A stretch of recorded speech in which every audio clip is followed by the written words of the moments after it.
ఏదైతే పొట్టి శ్రీరాములు నెల్లూరు జిల్లా పరిధిలోని పెన్నా డెల్టాకు సంబంధించినటువంటి నదులు, వాగులు, మైనర్ ఇరిగేషన్ కాలువలు వంటి సహజ నీటి వనరులు ఏవైతే ఉన్నాయో వీటి పరిధిలో నెల్లూరు సర్కిల్ పరిధిలో 67 ఆక్రమణలు జరిగినట్టుగా గౌరవ సభ్యులు అడిగినటువంటి ప్రశ్నకు సమాధానంగా గుర్తించబడడం జరిగింది అధ్యక్ష.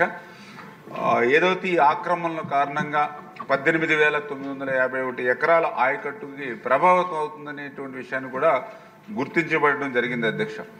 అందులో పర్టికులర్గా ఏదైతే అల్లిపురం గ్రామం ఏదైతే నెల్లూరు రూరల్ మండలం ఏదైతే ఉందో మరి ఇక్కడ బురద కాలువ సంబంధించినటువంటి ఏరియాలో రియాల్టర్లు మరి 6 ఎకరాల 30 సెంట్లు ఆక్రమణలకి గురి చేస్తే అక్కడ రియాల్టర్లు ఆక్రమణలు చేస్తే అక్కడ ఉన్నటువంటి ప్రైవేటు వ్యక్తులు అక్కడ హైకోర్టులో పిటిషన్ వేయడం జరిగింది అధ్యక్ష.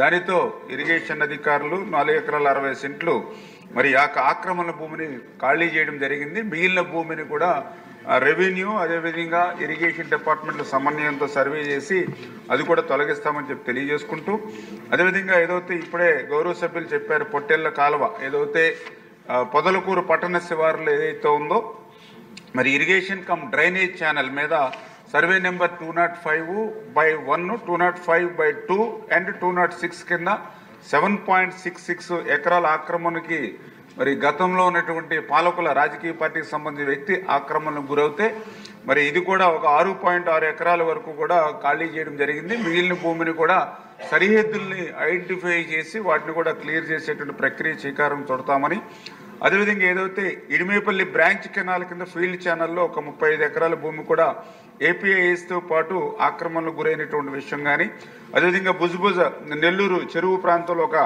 4 ఎకరాల భూమి కానీ ఇట్లా చాలా ఐడెంటిఫికేషన్ ఏదైతే వెంకటాచలం మండలంలో మల్కలపూడి గ్రామం, టీపీ గూడూరు మండలంలో వర్కాయపూడి గ్రామంలో అంటే ఇవన్నీ కూడా కొన్ని చోట్ల ఏంటంటే ఈ చెరువుల్లో ఈ ఫోర్షేర్ ఏదైతే ఉందో ఆ ప్రాంతాల్లో కూడా చేస్తున్నారు అధ్యక్ష. ఇవన్నీ కూడా మరి సంబంధిత ఇరిగేషన్ అధికారులతోటి మేము కూడా ఇవన్నీ కూడా రివ్యూ చేసి వీటన్నీ కూడా సర్వే చేస్తూ ఉన్నాం. ఈ ఆక్రమణను తొలగించి, ఎందుకంటే ఇప్పుడు గౌరవ సభ్యులు చెప్పినట్టుగా మరి గౌరవ ముఖ్యమంత్రి చంద్రబాబు నాయుడు గారు కూడా ఆలోచన ఒకటే ఆఖరి ఎకరం వరకు ఆఖరి రైతు వరకు కూడా నీరు పోవాలనేటువంటి ఉద్దేశం.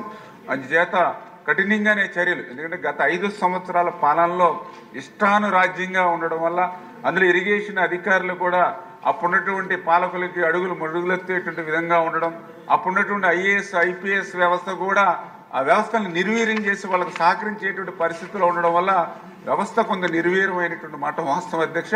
వాటిని ఇప్పుడిప్పుడే మళ్ళీ గాడిలో పెడుతూ ఉన్నాం.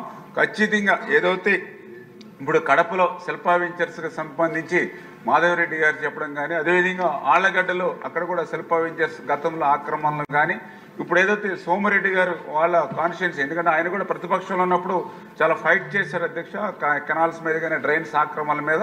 అంచేత ఖచ్చితంగా అధికారులకు స్పష్టమైనటువంటి ఆదేశాలు ఇచ్చి ఈ ఆక్రమణలు ఇమీడియట్లీ మరి 2-3 నెలల్లో తొలగించేటువంటి విధంగా చర్యలు తీసుకుంటామని చెప్పి మీ ద్వారా హామీ ఇస్తున్నాం అధ్యక్ష.